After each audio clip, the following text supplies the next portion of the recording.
자, 오전 수업에 이어서 1910년대 국외 독립운동기지 건설을 바로 좀 정리해 볼 수 있도록 하겠습니다. 좀 양이 많아서 빨리 좀 시작을 할게요. 음.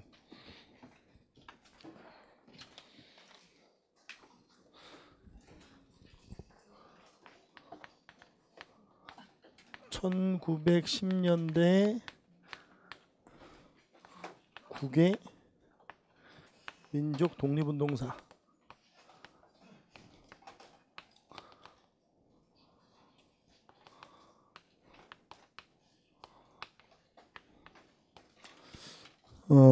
요 국외는 아까 전에도 말씀드렸다시피 독립운동기지 건설을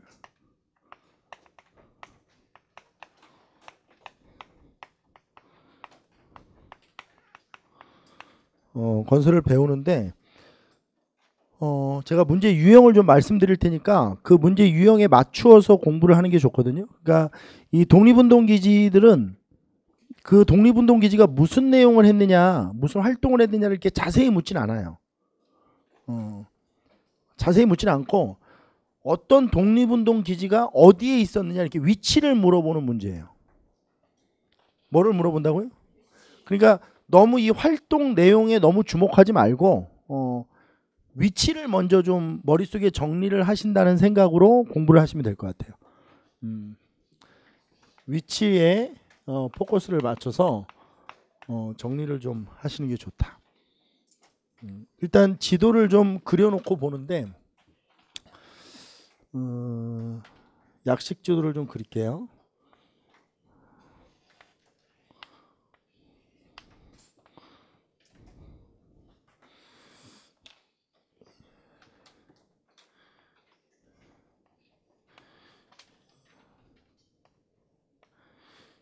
이게 서간도거든요. 이쪽이 무슨 간도? 이쪽이 북간도라고 해요. 우리가 서간도, 북간도, 여기가 연해주. 그러니까 우리가 독립운동기지 건설을 배울 때 보통 위치를 나눌 때 여기를 서간도, 여기를 북간도, 원래는 여기가 동간도, 북간도 이렇게 나눠지거든요. 근데 국사 시간에는 동간도와 북간도를 나누지 않아요. 그러니까 그냥 서간도, 북간도. 그다음에 이제 나중에 독립운동사 전기하는 거 보면 여기 서간도를 남만주라고 해요. 남만주. 같은 말이에요.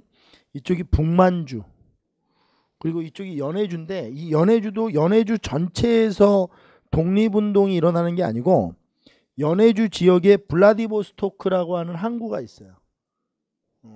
여기에서 보통 독립운동 기지가 만들어지니까 연해주 전체가 아니고 블라디보스토크에서 독립운동 기지가 만들어지는 걸 정리하시면 돼요. 그 다음에 또 우리가 이제 해야 될 게 상하이.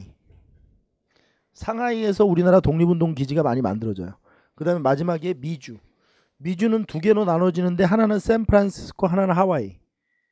그러니까 다시 한번 얘기하자면 위치에 주목하셔야 돼요. 위치. 그러니까 공무원 시험은 지역적으로 내면 미국에 있는 독립운동 기지를 찾아라 이렇게 내는 게 아니고 미국에 있는 독립운동 기지 중에서 샌프란시스코와 하와이를 구분할 수 있느냐 이렇게 물어보니까 위치를 좀 정확하게 정리하셔야 돼요.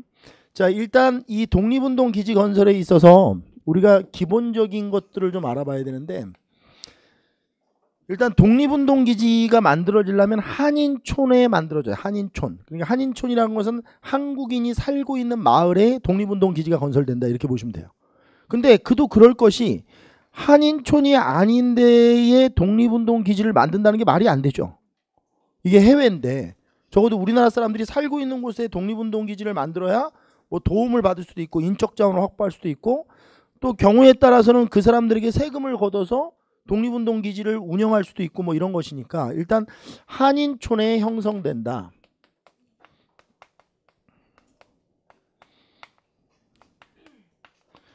요렇게 정리를 해놓고 일단 기본적인 한인촌들을 한번 볼게요. 서간도에 있는 한인촌을 우리가 뭐라고 하냐면 삼원보라고 불러요.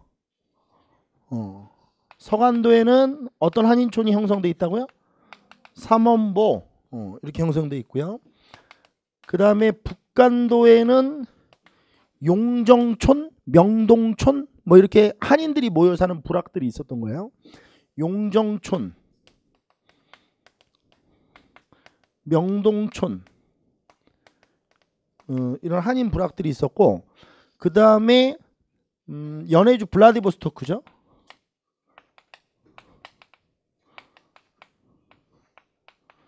블라디보스토크에는 신안촌이라고 하는 한인촌이 있었다. 이 외에도 뭐 밀산부의 한흥동 뭐 이런 게 있는데 이거는 이따가 좀 정리를 지도를 가지고 좀 할 수 있도록 그렇게 좀 합니다. 자, 일단 하나씩 볼게요. 서간도부터 좀 보는데 삼원보가 여기에 있어요. 한인촌이. 선생님 정확히 얘기해 주세요. 여기요. 정확히 여기에 있다고요. 삼원보. 그럼 이 삼원보에 만들어진 독립운동 기지를 이제 쭉 하나씩 보는데, 우리가 독립운동 기지를 공부할 때 수험생분들께서 어려움을 느끼는 게 왜 어렵냐면 너무 많은 독립운동 기지들이 쭉 있어요. 근데 이거를 이제 왜 암기할 때 어려우냐면 이 독립운동 기지가 사실 각각 기능이 달라요. 그러니까 기능이 다르면 그냥 기능을 다르다고 이해하시면 되는데 이게 그냥 같은 기능이 있는 것처럼 외우니까 너무 많죠. 그 다음에 또 하나는 뭐가 어렵냐면 어떤 기구가 이름을 바꾸는 건데 그게 다른 기구인지 알아요. 그러니까 예를 들면 자치단체가 있어요. 그러니까 독립운동 기지는 자치단체에서부터 시작하거든요. 자치단체를 왜 만드냐면 이 지역의 한인들을 그러니까 통치하는 기구를 먼저 만든다는 얘기예요. 그럼 이 자치단체가 뭐 이렇게 있을 거 아니에요, 이름이? 근데 이 자치단체의 이름이 계속 바뀌어요, 보통. 근데 이거를 개별적 단체로 암기를 하니까 이게 많아 보인다는 거죠.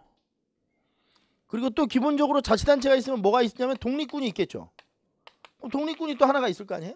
그 다음에 또 이 독립군을 기르는 학교가 보통 있거든요. 학교가 있어요. 그러니까 이렇게 다 기능이 다르다고. 그러니까 한 지역에 많은 독립운동기지가 있어 보이지만 사실은 이름이 바뀌거나 기능이 다르기 때문에 좀 구분을 해서 암기하면 좀 편리하다.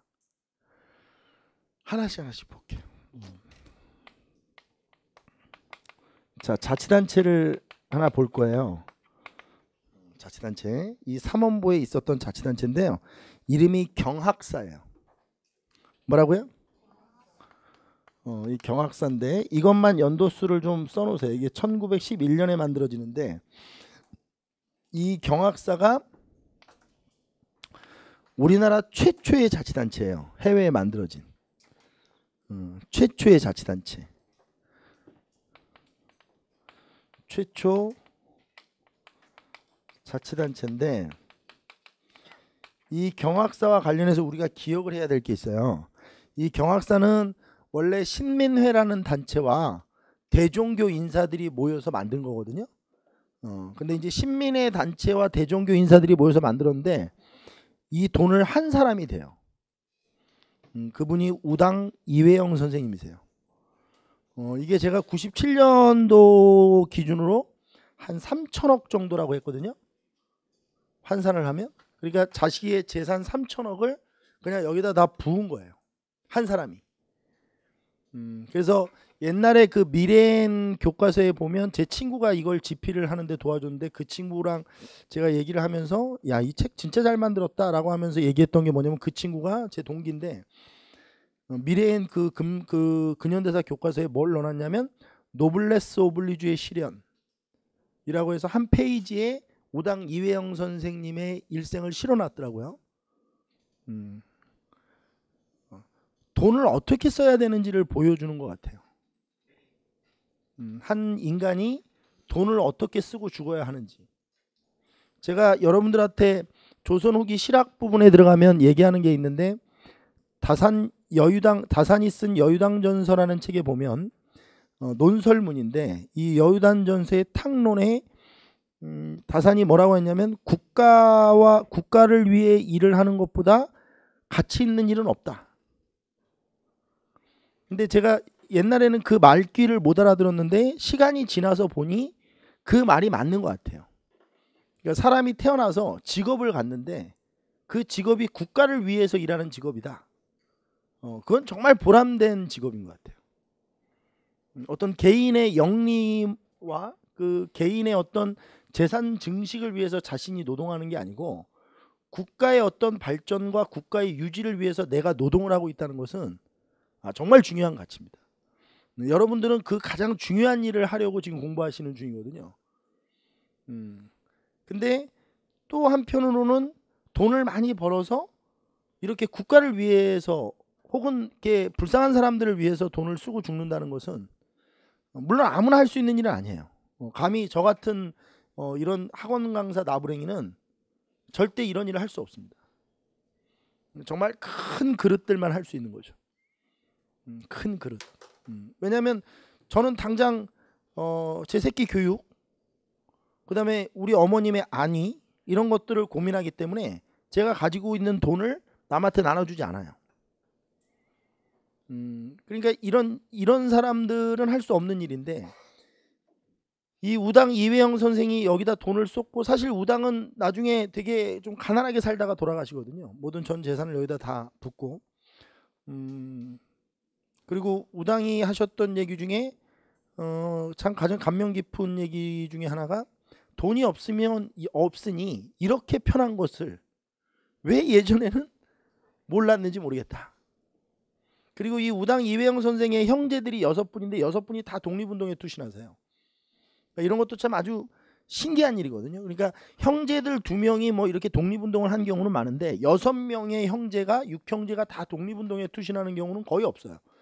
근데 이게 아주 되게 굉장히 대단하신 분이고, 그리고 이 일화를 좀 하나 소개시켜 드리면,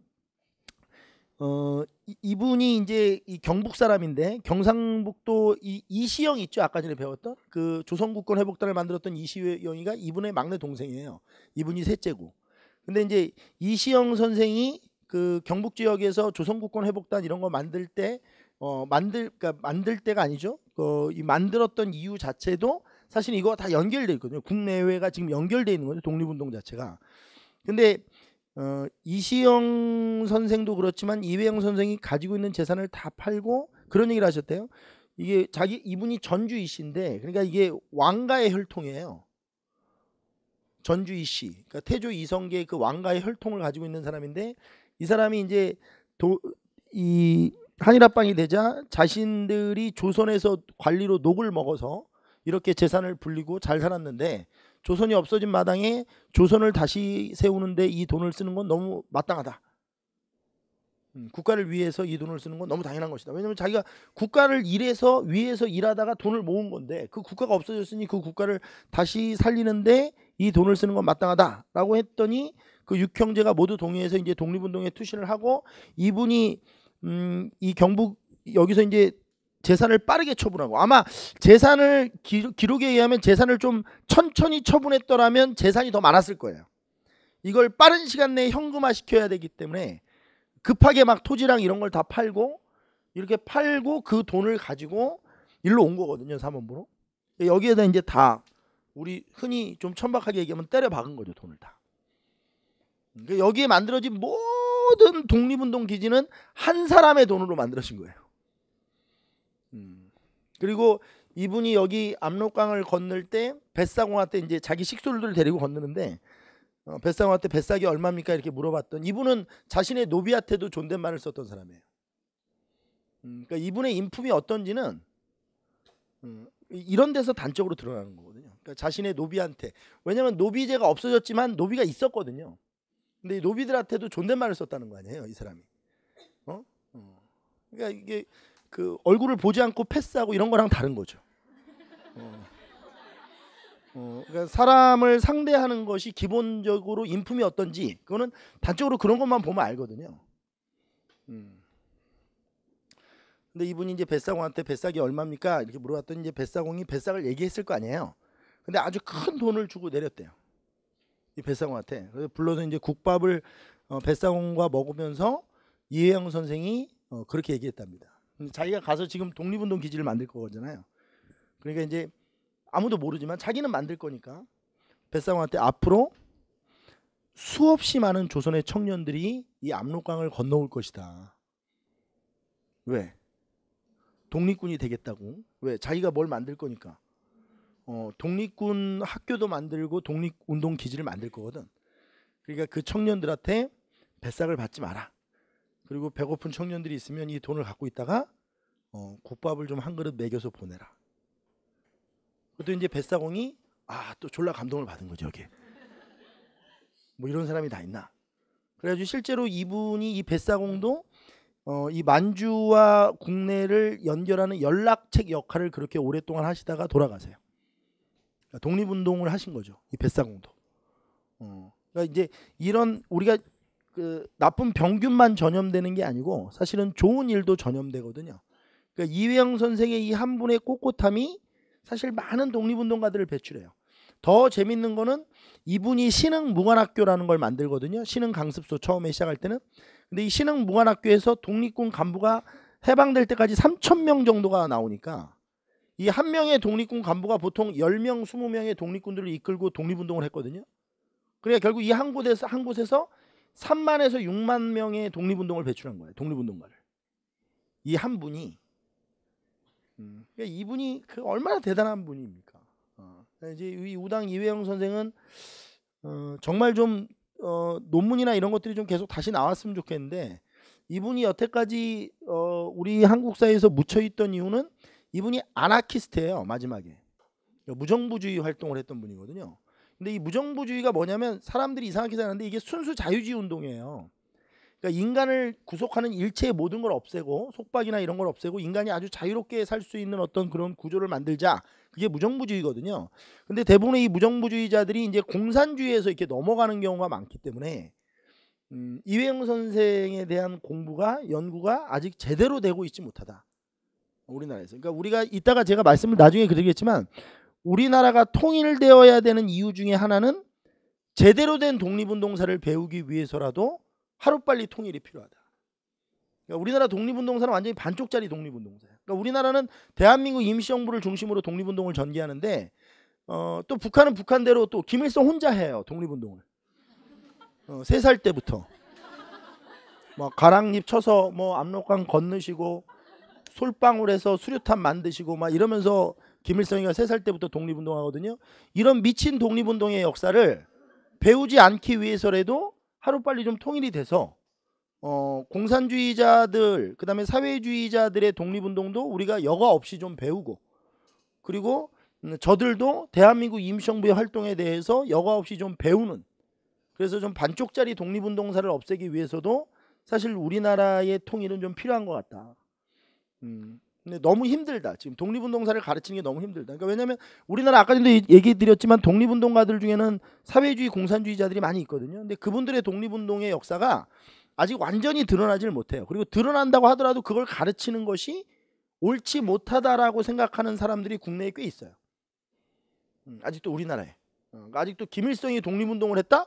뭐 이러면 그 김일성이는 뭐 가짜 김일성이다. 뭐 이렇게 말도 안 되는 주장을 하는 학자들도 아직도 있습니다.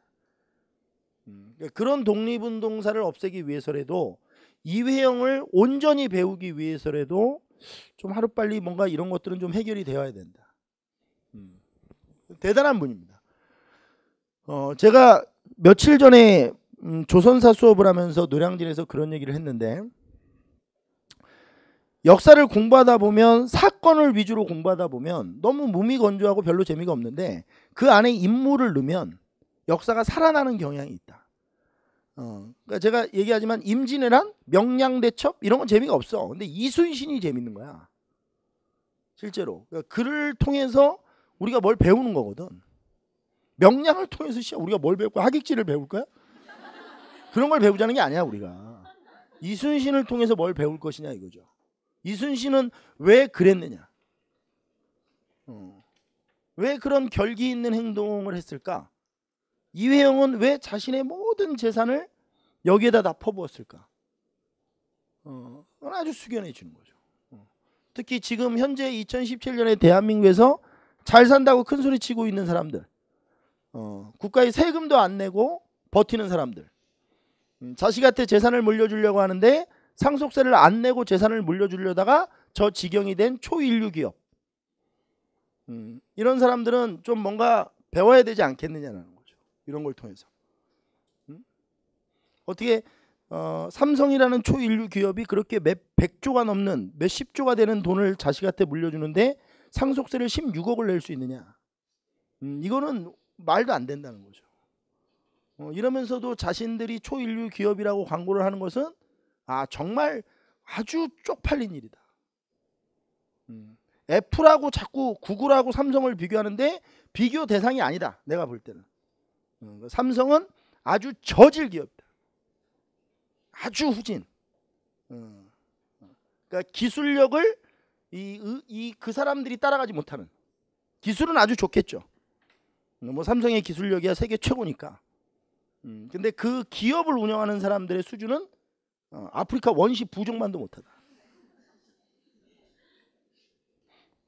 선생님 왜 삼성을 자꾸 그러니까 싫어서 그렇습니다. 그걸 꼭 얘기해야 됩니까? 이렇게 울면서 얘기하는데 얼마나 싫으면 이렇게 울면서 얘기하겠습니까? 싫습니다. 그냥. 나는 오뚜기가 좋습니다.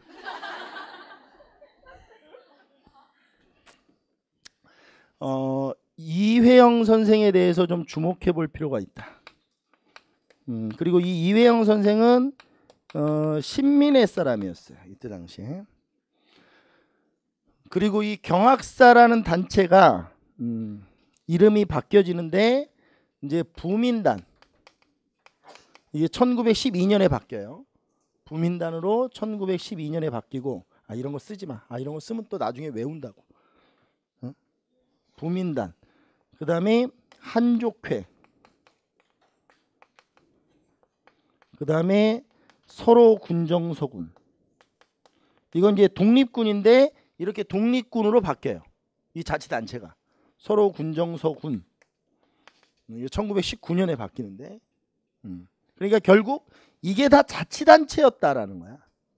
그러니까 다 똑같은 단체. 경학사가 없어지고 뭐가 되고 부민단이 되고 1912년에 부민단이 나중에 한족회가 되고 한족회가 나중에 뭐가 된다? 서로 군정서가 된다. 그러니까 이게 한 단체인데 이거를 이제 교재나 이런 데서 보면 이게 여러 단체가 같으니까 이걸 다 외우는데 이렇게 가는 게 낫다. 자치단체로. 그리고 독립군이 있다. 독립군.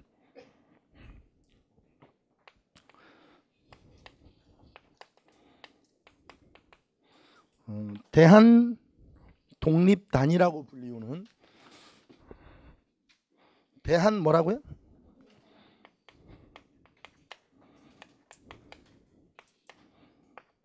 단이라고 불리우는 독립군이 따로 있었다. 이게 박장호라는 사람이 만든 이게 포수 출신이었는데 이 사람이 만든 독립군 조직이다. 그리고 독립군 양성학교, 바로 그 유명한 신흥무관학교입니다.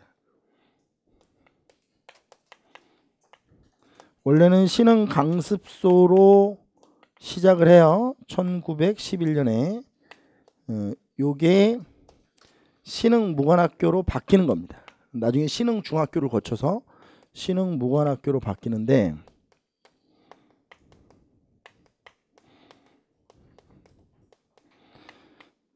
요 신흥무관학교에서 3,000명 이상의 독립군 간부가 길러지는 거예요. 그러니까 우리나라에서 이제 다음 주에 뭐가 폭탄이 터졌다 누군가에, 그러면 신흥무관학교 출신이다 이렇게 생각하면 돼. 그리고 폭탄을 들고 어디로 들어갔다 그러면 신흥무관학교 출신이야 다. 그거를 한 사람의 돈으로 만들었다니 이분이 정말 너무 대단하게 와닿는 거죠. 그러니까 돈을 어떻게 써야 되는지, 그러니까 제가 학교를 다니면서 대학 다니면서 계속 고민했던 거거든요. 돈도 없으면서 돈을 어떻게 써야지 정말 가치 있게 쓸 수 있는 일일까. 이거에 저의 인생 좌표를 결정해 주신 분이라고 해도 과언이 아닙니다. 우리가 친구들 사이에서 보면 돈을 쓰고도 욕먹는 애들이 있죠. 그러니까 친구들 사이에서 돈도 술도 사주고 이러는데 친구들이 걔를 별로 안 좋아해. 그런 걸 이제 이 바보죠, 바보. 또 더 나쁜 말로 하면 호구. 돈을 쓰는데 좋은 소리를 못 들어. 돈을 이상하게 쓰기 때문에 그래요. 돈을 어떻게 쓰기 때문에? 이상하게 쓰기 때문에. 돈을 잘 쓰면 되게 멋있거든요. 이렇게 역사의 기록도 되고.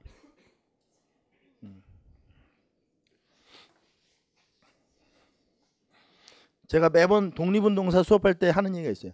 50년도 못 살면서 5,000년, 5만 년 처먹을 욕을 만들고 죽는 사람들이 있다. 그 사람들이 너무 불쌍하다. 제가 전에 수업할 때 했던 여기 계신 분들은 다 죽는다. 손 드세요. 난 안 죽을 것 같다. 난 안 죽을 것 같다. 있어요? 여기 계신 분은 다 죽어요.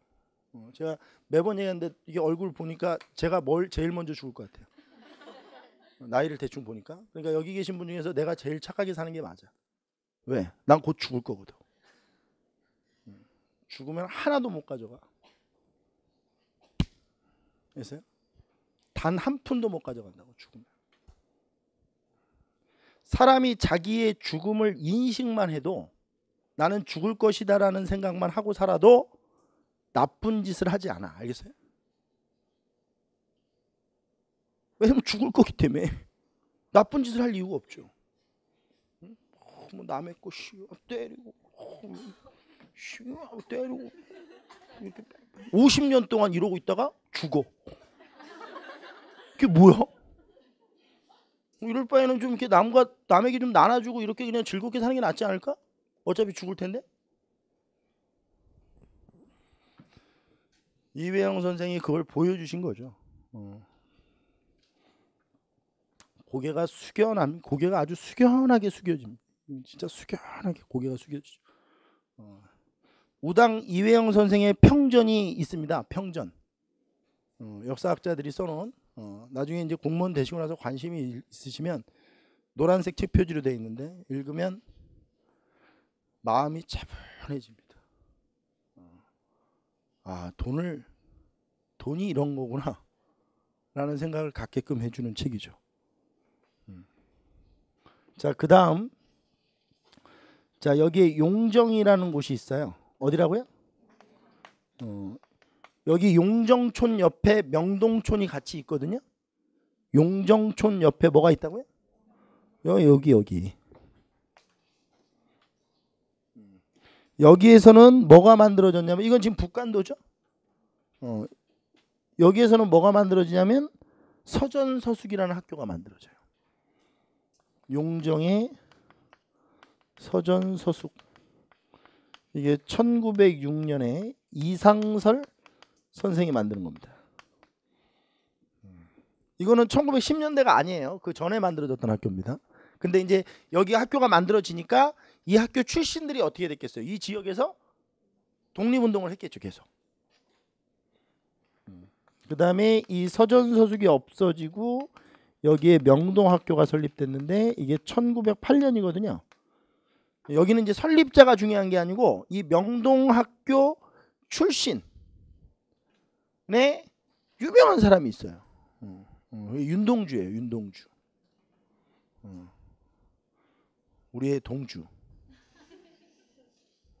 동주 영화 봤어요? 영화를 그렇게 만들어야지. 영화가 시잖아, 시. 쫙 보고 있는데 가슴이 딱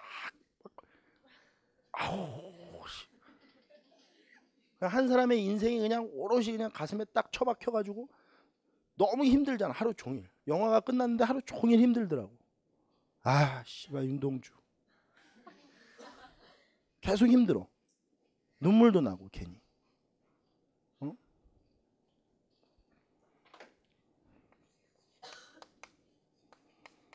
중학교 2학년 때 학교 도서관에서 책을 읽는데 저에게 책을 읽는데 오늘 밤에도 별이 바람에 스치운다. 그냥 이 구절 때문에 그냥 밤은 뭐야? 별은 뭐고? 바람은 뭐고? 너무 힘든 거야. 밤은 뭘까? 별은 뭘까? 중학교 2학년 학생이 내가 그런 사람이 알겠어. 문학 소년. 지금은 문학 아저씨가 됐지만 문학 소년. 우리의 동주. 아무튼 이렇게 해서 학교들이 만들어졌고 그 다음에 여기 보면 연길이라는 곳이 있는데 여기 지명을 몰라도 되긴 하는데요. 연길. 뭐라고요? 연길이에요. 연길이라는 지명에 여기에는 이제 간민회라는 자치단체가 만들어져요. 뭐가 만들어진다고요? 자치단체가 만들어.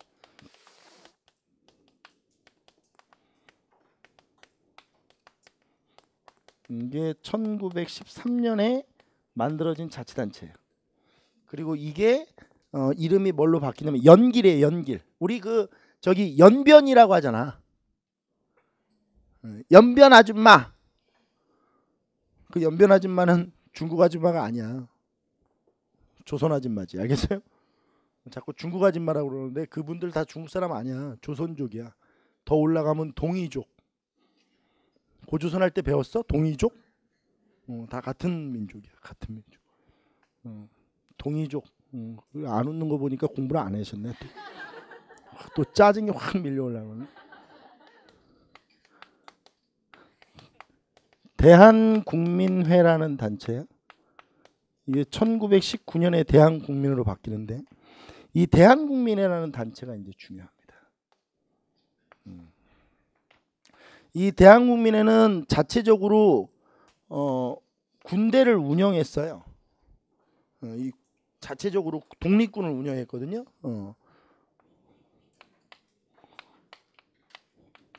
대한국민회가 운영했던 독립군이 대한자 빼고 뒤에 군만 붙이면 돼요. 국민회군. 이게 독립군이에요. 국민회군. 이 국민회군의 총사령관은 우리나라 독립군 중에서 춤을 가장 잘 췄다는 사람. 이름이 안무입니다. 정말 이렇게 안 웃으시면 저한테도 생각이 있습니다. 좋지 않은 분위기를 연출하고 있습니다. 이름이 안무라고요. 우리나라 독립군 중에 춤을 제일 잘 췄다는데 정말 반응 이렇게 해주실 거예요? 이게 안 웃으면 얼마나 쪽팔린 건지 아십니까?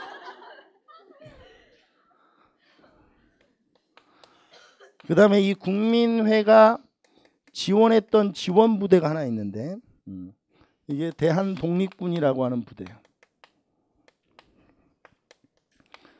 선생님 여기 대한독립단 있는데요. 그래요. 선생님 설마 이걸 구분해야 됩니까? 이건 시작이에요. 시작. 시작이다. 홍범도가 이끌고 있던 대한독립군. 이거는 이 국민회에서 대한국민회에서 재정 지원을 해줬던 그런 부대다. 이렇게 보시면 됩니다. 자, 그 다음에 여기도 하나 볼게요. 여기 왕청이라는 곳인데 왕청. 어디라고요? 왕청이라는 곳에 중광단이 있습니다. 뭐가 있다고요? 중광단.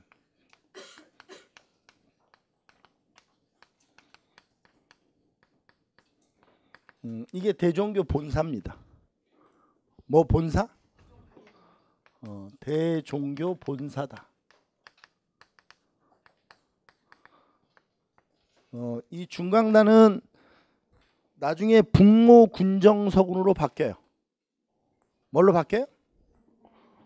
나중에 북로군정서군으로 바뀐다. 그러니까 이쪽 서간도에는 뭐가 있는 거고요? 서로군정서군이 있는 거고 북간도에는 북로군정서군이 있다.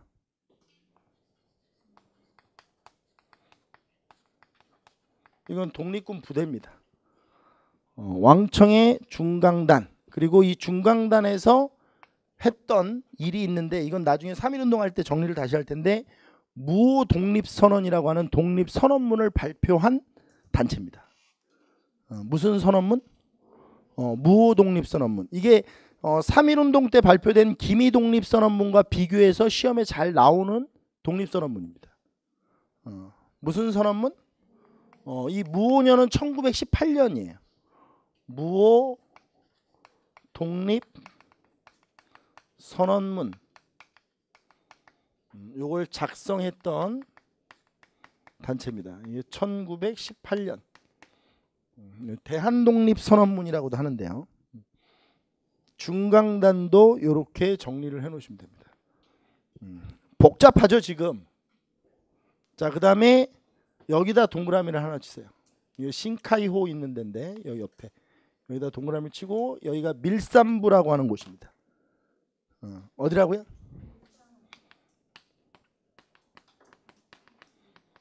이게 소련과 만주 국경지대예요. 어디와 어디의 국경지대라?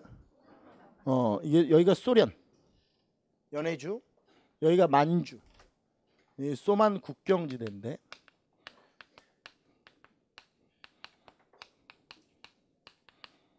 여기에 한흥동이라고 하는 한인촌이 만들어져요. 무슨 동? 한흥동이라고 하는 한인촌이 형성되었다. 한흥동은 뭐라고요? 한인촌. 이 한흥동에 한민학교가 세워집니다.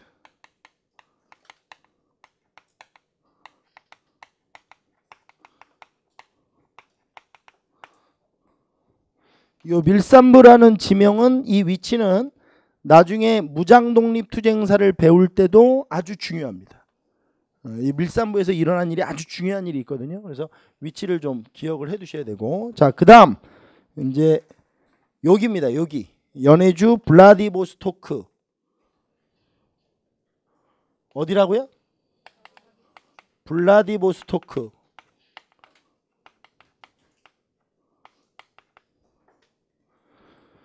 이 블라디보스토크에 있었던 한인촌은 신안촌입니다. 뭐라고요?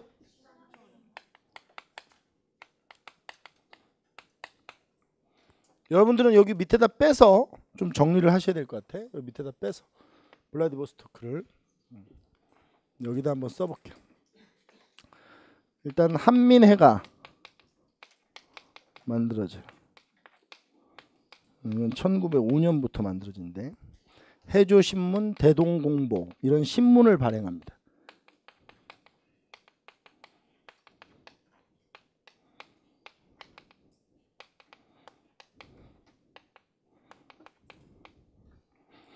음, 13도 의군과 같은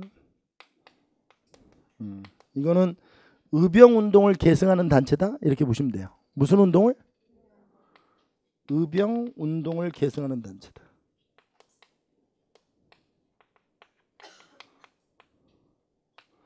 그 다음에 성명회라는 단체가 있어요. 이건 패스. 그 다음에 권업회라는 단체인데, 이 권업회가 제일 큰 자치단체입니다. 이 권업회에서는 권업신문이 발행됐고요. 뭐가 발행됐다고요? 권업신문 이런 게 발행됐고요. 한민학교, 여기 있는 한민학교와 여기 있는 한민학교는 다른 거예요. 한민학교, 그 다음에 대전학교 이런 게 설립됐습니다. 이 권업회에 의해서. 이 대전학교는 군사학교예요.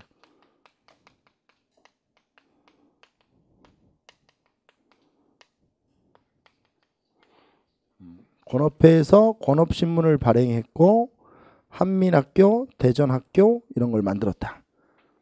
그리고 밑에다 계속 쓰세요.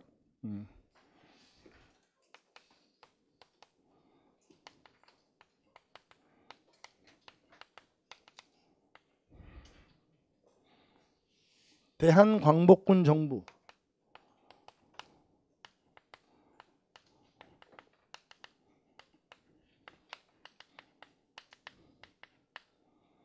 이제 연도를 좀 기억해야 되네요. 1914년에 만들어지는데, 대통령의 이상설,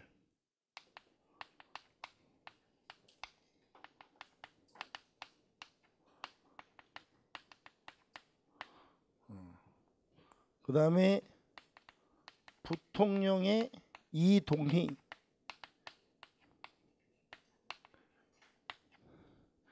이런 분들이 만든 정부입니다. 이게 임시정부의 초석이 돼요. 그러니까 임시정부의 초석이 된다는 게 뭐냐면, 우리 대한민국 임시정부는 망명정부거든요. 망명정부라는 게 뭐냐면, 정부를 세우되 국내에다 세우지 않고 어디다 세우는 거예요? 해외에다 세우는 거죠. 그 망명정부의 롤 모델이 됐던 거예요. 이게. 아, 이렇게 세우면 되는구나. 그러니까 임시정부, 대한민국 임시정부의 어떻게 모델이 되죠. 임시정부의 초석. 이게 대한광복군 정부입니다. 보통 우리나라에서는 앞으로 이 독립운동사를 공부할 때 이게 나오잖아요. 그러면 이건 시험 문제 나오는 거야. 근데 임시정부와 뭐 스치거나 관련이 있으면 우리나라에서는 시험에 잘 나온다. 임시정부와 관련돼 있으면. 그리고 이 이동이라는 사람인데 이상설은 우리 아까 전에 여기 서전서숙 만든 사람이죠. 그리고 이제 우리 근대사 배울 때 저분이 그 어디 만국 평화회의에 참석해서 헤이그 특사, 그 헤이그 특사 활동을 했던 사람이 이상설이거든요. 이분 자꾸 왔다 갔다 하시거든요. 막 네덜란드 갔다가 여기 갔다 연해주 갔다가 막 자꾸 왔다 갔다 하세요. 그래서 이분의 이동 경로를 추적하는 문제가 잘 나옵니다. 내비게이션, 위치 추적 뭐 이런 거 시험 문제 나오니까 이상설 이거 잘 기억하고. 이동희는 이분이 원래 군인이에요. 군인. 이분이 원래 뭐라고요? 군인 출신인데 독립운동에 굉장히 열정적이었던 분이죠. 이분이 보창학교 이런 걸 설립하기도 하고요. 그리고 재밌는 건 이따가 얘기를 하겠지만 이분이 우리나라 최초의 사회주의 단체를 만들어요. 최초로 뭐를 만들어요? 사회주의 단체. 이게 한인사회당이라는 단체예요.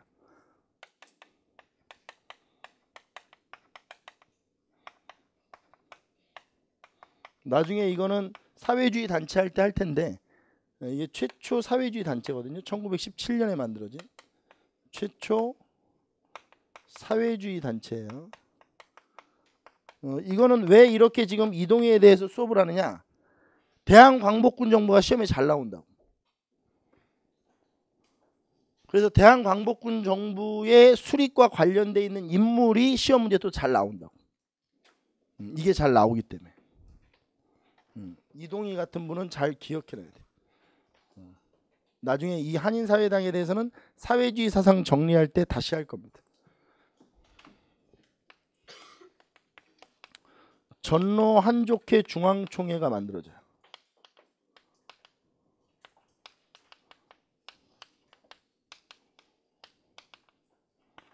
이게 1917년에 만들어지는데 러시아 혁명의 영향으로 만들어졌다 이렇게 보시면 돼요. 러시아 혁명이 1917년에 볼셰비키 혁명이라고 보면 되거든요. 그러니까 1917년에 러시아 혁명이 일어나는데 이 러시아 혁명의 영향을 받아 연해주 블라디보스토크에서 만들어진 그런 독립운동 단체입니다. 선생님 왜 러시아 혁명의 영향을 받은 거예요? 러시아 혁명은 레닌이 한 건데 레닌의 연설을 이따가 제가 얘기해 드릴 거예요. 왜 러시아 혁명의 영향을 우리나라 독립운동가들이 받고 있는지. 러시아 혁명의 영향이었다 이렇게 보시면 되고, 이것도 이따가 할 텐데 이 전로 한족회 중앙총회가 3.1운동을 계기로, 뭐를 계기로? 3.1운동을 계기로 대한국민의회로 이름이 바뀝니다.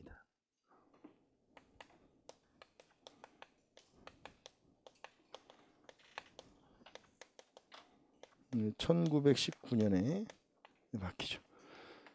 전로 한족회 중앙총회가 3.1운동을 계기로 정부 형태로 개편한 건데 여기에 대통령이 손병이라는 분이고요. 여기 국무총리가 이승만입니다. 누구라고요?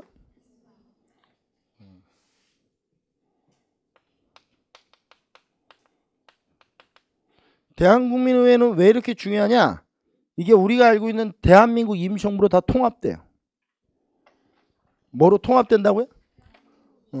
우리 상하이에 들어서는 대한민국 임시정부로 다 통합된다고 이게. 그러니까 대한민국 임시정부 안에는 뭐가 들어있는 거야? 대한국민의회가 들어있는 거야. 대한민국 임시정부로 통합된다.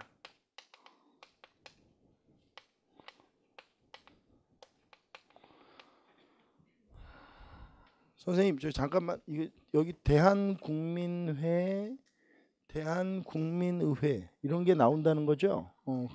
그렇습니다. 이런 게 나온다는 겁니다. 이런 게. 그래서 미치는 거죠 수험생들이. 암기를 해도 아 구석기 유적지가 편했구나. 이런 생각이 이제 계속 머릿속에 떠나지 않는 겁니다. 구석기 신석기 유적지 외울 때는 아 그게 이 고비만 넣으면 될 줄 알았는데 아 그때가 편했구나 이런 생각이 계속 드는 겁니다. 지금 세 군데 한 거예요. 서간도, 북간도, 연해주 세 군데. 두 군데가 더 남았습니다. 하나는 상하이입니다. 상하이. 어디? 상하이. 상하이 상하이 트위스트 치면서 상하이 상하이. 왜 이러는 거죠? 아무 이유가 없습니다. 상하이. 이 상하이를 이제 정리를 할 거고요. 여러분들은 지도상에다 이렇게 정리를 하세요.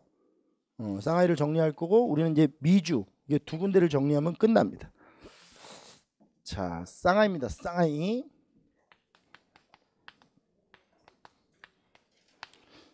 여러분들은 밑에다 여기 지도 밑에다 상하이 밑에다 쓰시면 돼요. 첫 번째 동제사라는 단체입니다. 독립운동 단체죠. 동제사. 신규식, 박은식, 동제사입니다.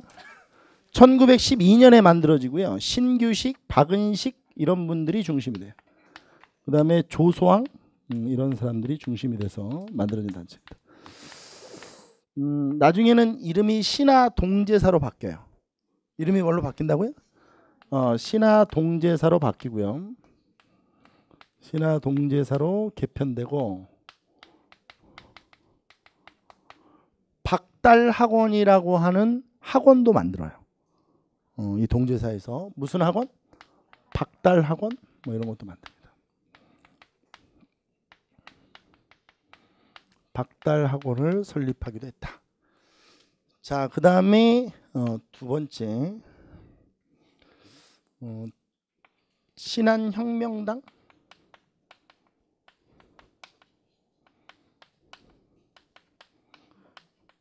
이게 1915년에 만들어지는데요. 이 신한혁명당은 이게 똑같거든요. 신규식, 박은식이 중심이 되고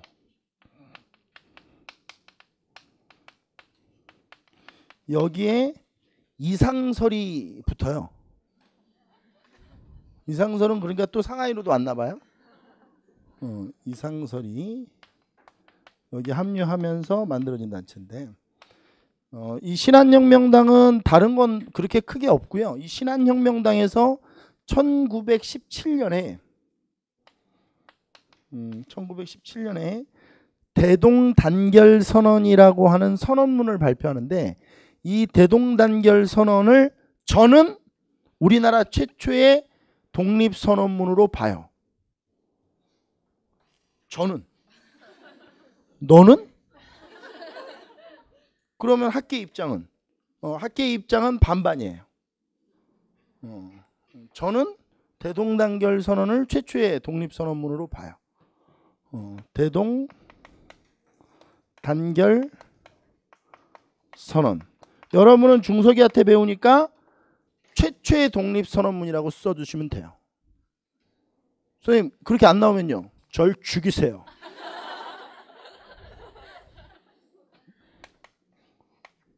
최초의 독립선언문이다. 우리 그 기미독립선언문 같은 거예요.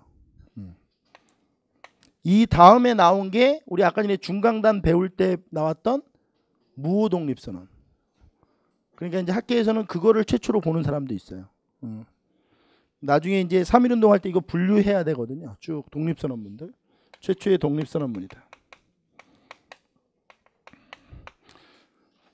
선생님 사료는 분석을 안 해주나요? 예, 분석을 안 해드립니다. 왜냐하면 대동단결선언문은 계속 대동단결이 계속 나와요. 읽다 보면 그러니까 요거를 좀 잘 오늘 잘 기억을 좀 하십니다. 대동단결, 대동단결, 대동단결 계속 나옵니다. 나중에 무호독립선언은 분석을 해드릴 거예요. 그 다음에 대동보국단이라는 단체가 있습니다. 이것도 1915년에 결성이 되는 단체인데요. 신규식, 박은식이 역시 중심이 된 단체입니다. 상하이 쪽은 신규식, 박은식 이런 분들이 중심이 된 단체들이 많죠. 대동보국단은 진단이라는 잡지를 발행을 해요. 진단이라는 잡지를 발행을 했다. 그리고 신한혁명당과 연계되어서 독립운동을 펼쳤던, 어디와 연계해서 신한혁명당과 연계되어 있다. 그러니까 이 단체와 이 단체를 굳이 구분하지 않는 사람들도 있어요. 뭐 비슷한 단체예요, 그냥. 신한혁명당과 연계해서 독립운동을 전개했다. 이렇게 정리하시면 됩니다. 자, 마지막에 가장 많이 시험 문제에 나온다는, 상하이에서 가장 많이 시험 문제에 나온다는 신한청년당입니다. 지금 방금 전에 제가 뭐라고 했죠? 신한청년당. 제가 단체를 만드는 게 아니니까 저를 원망하시면 안 돼요. 알겠어요? 다 독립운동가들이 만든 겁니다. 신한청년당. 1918년에 결성되는 단체고요. 이 신한청년당의 당수 대표는 몽양 여운형 선생입니다. 이 여운형 선생님에 대해서는 해방 전후사 할 때 제가 아주 낱낱이 모습을 좀 보여드리겠습니다. 여운형이 어떤 사람인지. 개인적으로 좋아해서 그렇습니다. 제가 개인적으로 좋아하면 수업이 좀 길어집니다. 출제도 많이 되나요? 그건 모르겠습니다. 제가 개인적으로 좋아해서 그렇습니다. 예. 여운형이 중심이 돼서 만들어진다.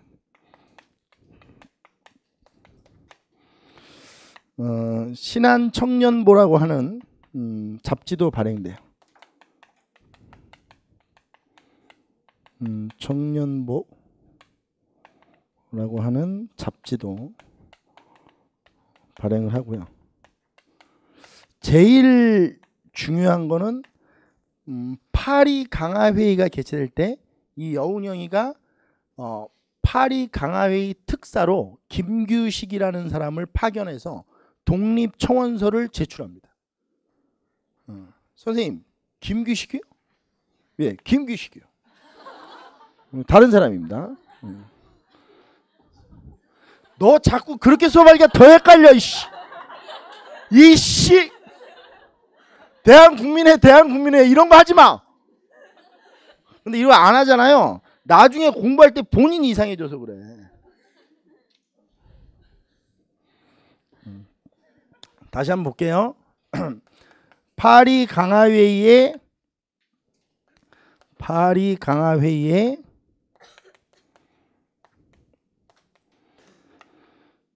특사를 파견하는데 이 특사의 이름이 김규식이에요. 신규식과는 상관없어요. 이 김규식이가 4개 국어를 아니 5개 국어를 했던 사람이죠. 그러니까 영어, 일어, 그러니까 이 우리나라 사람들이 기본적으로 이때 당시에는 일제시대니까 2개 국어를 해요. 그러니까 한국하고 일어를 하는 거니까. 그다음에 영어를 잘하셨던 분이거든요. 그리고 중국어랑 그다음에 불어까지. 이분이 그래서 파리 강화회에 파견돼. 이 여운형 선생님이 4개 국어를 하신 분이죠. 그러니까 한국어, 일어, 영어, 이 대만 국립대학교 영어영문학과 나오셨거든요. 영어, 그다음에 중국어 이렇게 4개 국어를. 그러니까 우리나라 독립운동가들의 지도부들은 다 배우신 분들이에요. 알겠습니까? 그러니까 지도부들은 그때 당시에 뭐 정치학이나 외교학이나 이런 걸 이승만 같은 경우도 공부를 많이 한 사람이죠. 많이 한 게 티가 안 나서 그렇지. 많이 한 사람인데 김규식. 이 김규식이 독립청원서를 제출하죠. 뭐를 제출했다? 독립청원서를 제출했다.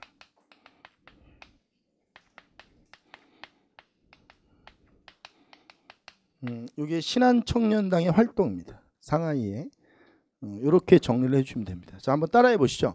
동제사, 신한혁명당. 노량진수 선생도 따라하세요. 심심하니까.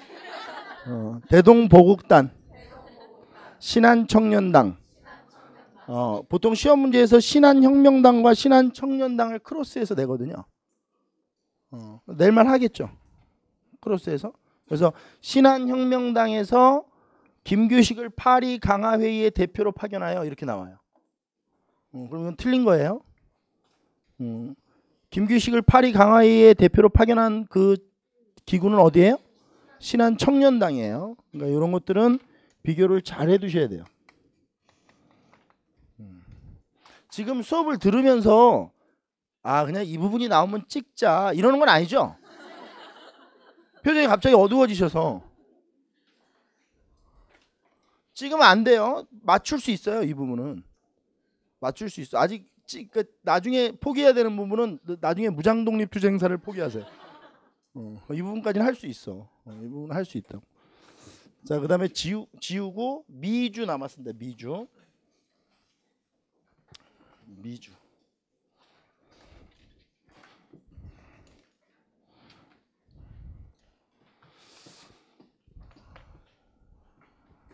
뭐 미주라고 그냥 쓰세요. 미주. 미국입니다. 미국. 미주는 하와이하고 샌프란시스코.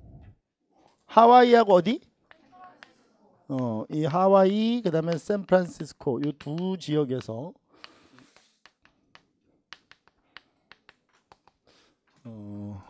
만들어집니다. 독립운동단체. 일단 자치단체부터 좀 보시죠. 자, 최초로 만들어진 자치단체가 하와이에 만들어진 신민회라는 단체인데 무슨 단체예요? 근데 이 신민회는 1907년에 국내에서 만들어진 신민회와는 다른 거예요. 이름만 같은 거예요. 그러니까 국내 신민회와는 다르고 하와이에서 만들어진 겁니다.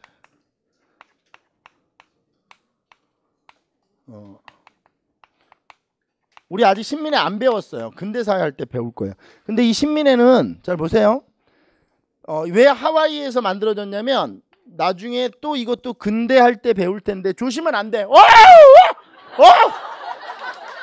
졸면 안 돼. 졸면 다 가는 거야. 자폭. 이 더위에 여기 나와서 이렇게 졸면 되겠어? 다 죽는 거야, 다. 이 하와이의 신민회가 미친놈 같잖아. 미친놈 같지 않아?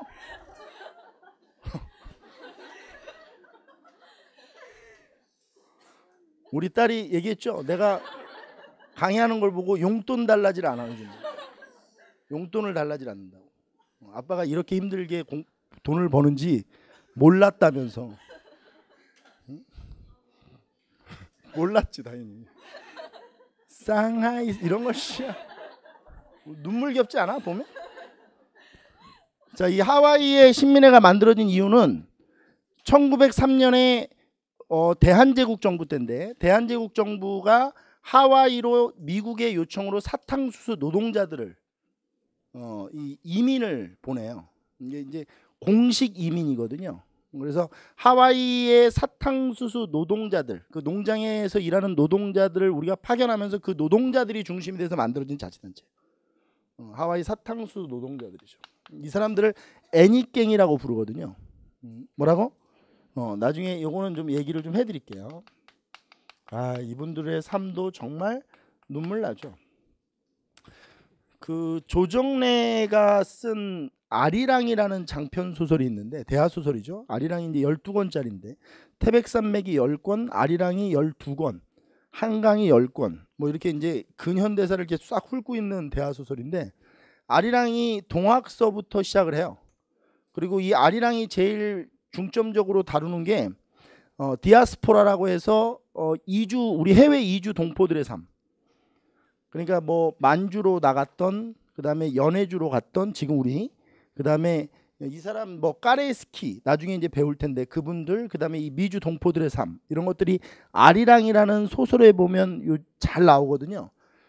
근데 이 사탕수 농장이 어땠냐면, 저도 이제 뭐 실체를 원래는 알고 있었는데 그 소설에서 보면 어떻게 되냐면, 사람이 이렇게 지나가자니까, 그러니까 사탕수 농장하고 파인애플 농장에서 일을 하는데, 이게 사탕수가 이렇게 있으면 이게 잎사귀가 이렇게 있잖아요. 그럼 사람이 이렇게 지나가면 그냥 그 칼처럼 몸을 쓸어요. 그래서 흑인 노예들도 이 일을 안 하려고 해서 노동자들이 필요했던 거예요. 흑인 노예들도 이 일을 기피해서. 그러니까 파인애플 따는 거는, 파인애플이 어떻게 생겼는지 보면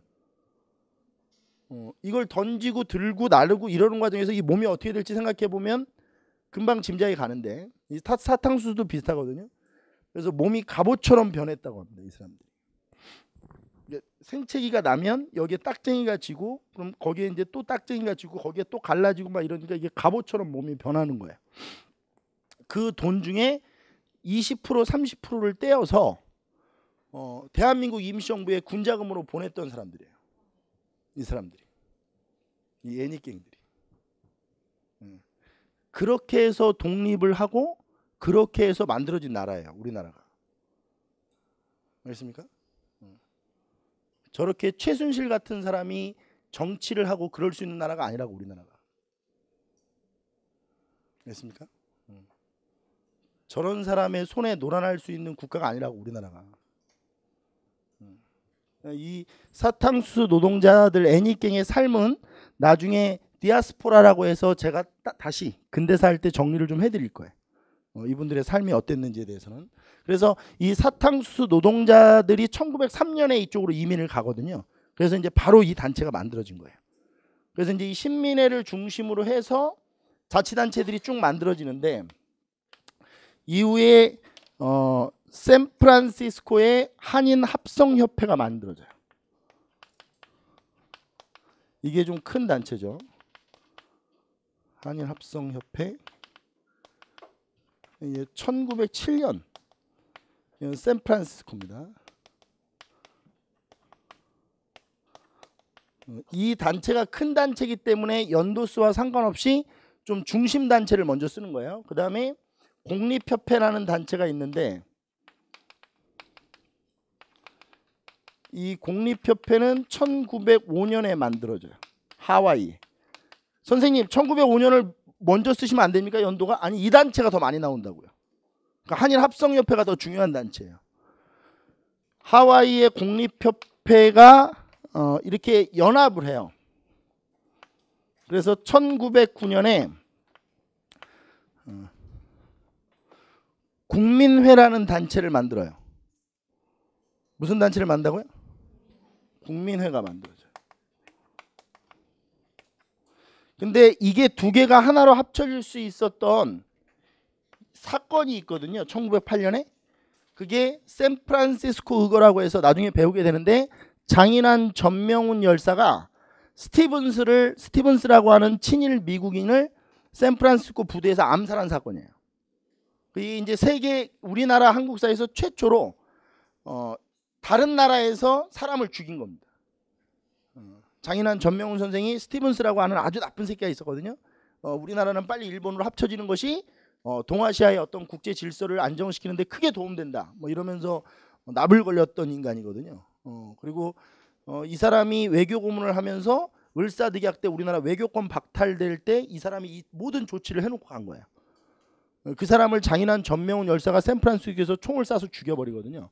근데 이게 우리나라 이제 최초의 해외 의거인데, 이 해외 의거에 영향을 준 게 뭐냐면 1909년에 하얼빈 의거예요. 안중근.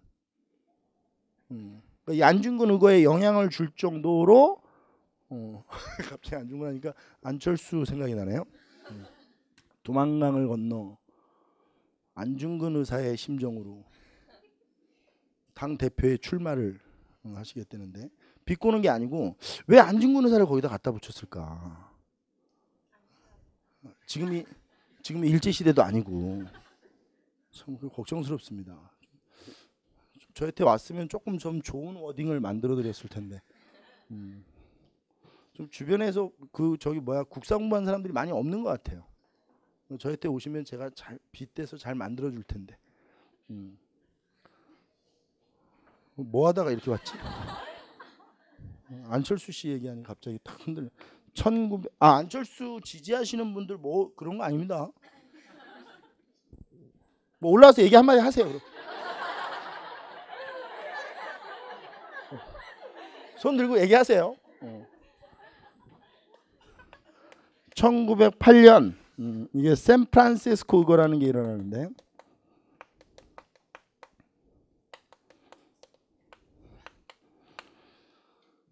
이게 스티븐슨을 죽인 거거든요. 장인환, 전명훈 이런 분들이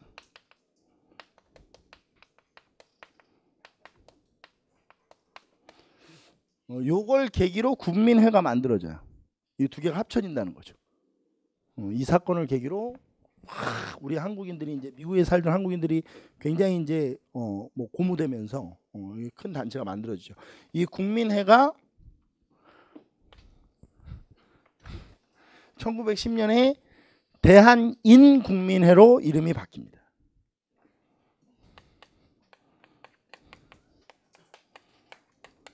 인국민회로 이름. 선생님 잠깐만. 여기 연길의 대한국민회, 블라디보스토크의 대한국민의회, 미국의 대한인 어디다 동그라미를 쳐놔야 될까요? 저 같으면 여기다 인에다 동그라미를 쳐놓을 것 같아요. 대한인국민회.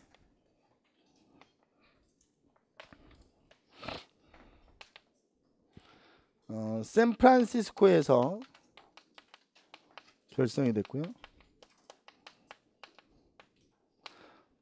이승만, 박용만 이런 사람들이 중심이 됐습니다.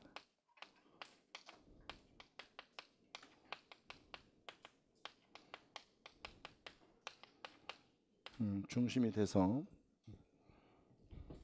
활동을 했대요. 신한민보라는 신문인데요. 신문도 발간합니다. 샌프란시스코에서 만들어진 단체고 이거는 국민회가 바뀐 거예요. 뭐가 바뀐 거예요?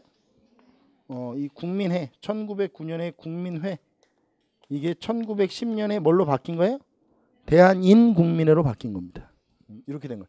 국민회는 뭐가 연합해서 만들어진 거고 한인합성협회와 공립협회가 장인환 전명훈 열사의 의거를 계기로 만들어진 거고 이 국민회가 1년 뒤에 대한인국민회로 바뀌었고 대한인국민회는 이런 단체로 기억을 해주시면 된다. 어렵죠. 어렵습니다. 그리고 이 대한인국민회에서 파리 강화회의에 특사를 정한경위를 특사로 파견하려고 계획을 하는데 파리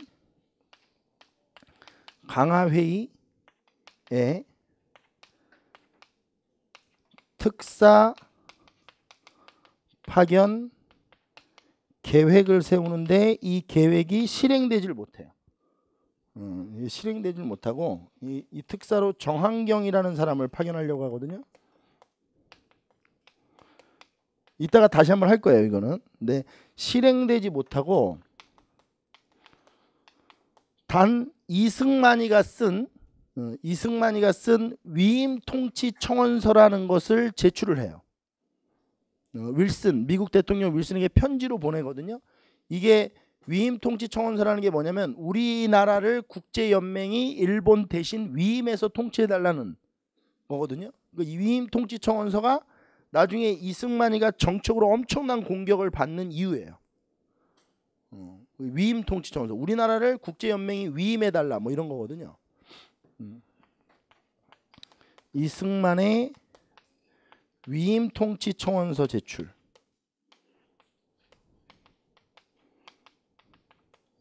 이건 이따가 얘기를 다시 한번 해야 됩니다. 역시 써만 놓으시고. 좀 복잡하죠. 대한인국민회와 관련된.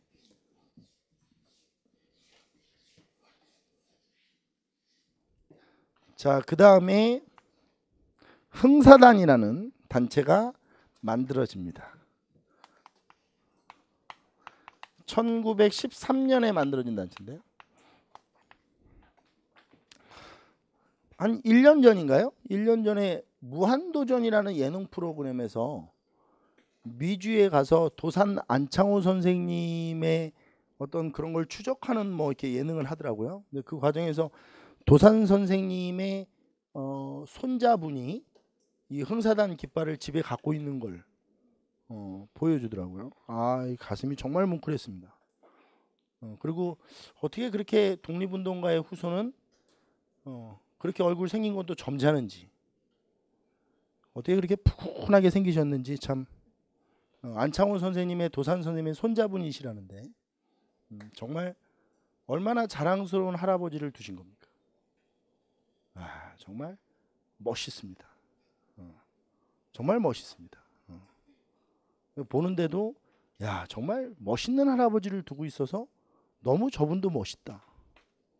그런 생각이 계속 들었습니다. 그 흥사단 깃발을 보는데 뭉클하더라고요.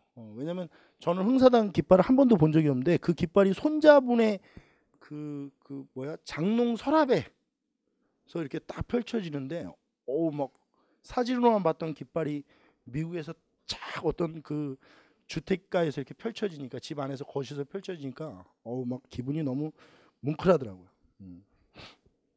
이런 거를 일제시대 때 친일을 했던 사람들이 다 봐야 될 텐데, 지하에서. 아, 후손들이 이렇게 공부를 하는구나. 아, 이렇게 쉬워. 흥사단 깃발을 폈는데 뭉클. 그럼 내 이름이 나오면 발끈. 이러면서 공부를 하는구나.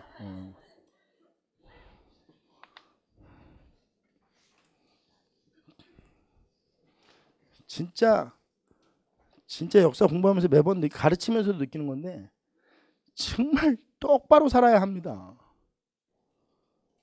정말 똑바로 살아야 합니다. 아, 정말 이렇게 욕을 처먹을 수가 없습니다. 이완용이, 이지용이, 권중현이, 박재순이, 을사오적들, 민영익이, 송병준, 이용구, 나중에 다 암기시켜드리겠습니다. 우리가 애국자들을, 독립운동가들의 이름을 기억해야 하는 것만큼 그들의 이름을 잊으면 안 됩니다. 그들의 이름을 우리가 꼭 기억하는 것도 역사 공부의 목적입니다. 흥사단은 도산 안창호 선생님이 만든, 우리가 도산 선생님을 공부하려면 여기 도산공원이라는 데 가면 안창호 기념관이 있습니다. 도산공원 안으로 들어가면 뭐 매번 지나다니는데 의지를 가지고 들어가 보진 않죠. 도산 안창호 선생님이 중심이 돼서 만든, 이 안창호 선생님이 신민회에서 활동을 하셨던 분인데, 신민회가 1911년에, 우리나라 이제 국내의 신민회가 1911년에 와해되자 이 미국으로 건너와서 기독교인들을 중심으로 해서 이 흥사단을 결성을 합니다. 기독교 중심의 단체예요. 기독교인들이 중심이 된 단체입니다. 동광이라는 잡지도 발행을 했고요.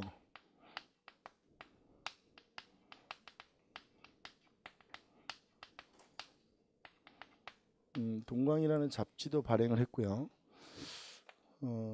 또 수양 동호회라고 해서 국내 지부도 두고 있었어요. 그러니까 이 흥사단 국내 지부가 수양 동호회라고 26년에 만들어진 단체인데 우리나라 청년들이 가입해서 정말 많은 활동을 했던 단체입니다. 국내 지부로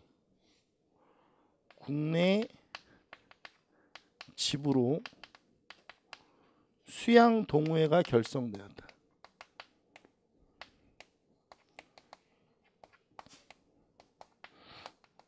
이게 1926년에 만들어집니다. 흥사단입니다. 자, 그 다음에 숙모학교? 잘 나오진 않는데요. 숙모학교는 멕시코에 만들어진 한인 학교입니다. 어디에 만들어진? 멕시코에 설립된 한인 학교.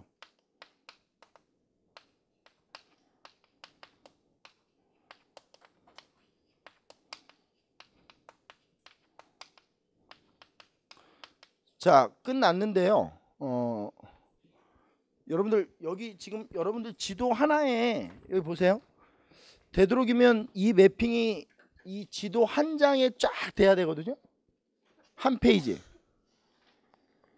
그러니까 페이지가 바뀌면 좀 매핑이 우그러드는 거예요.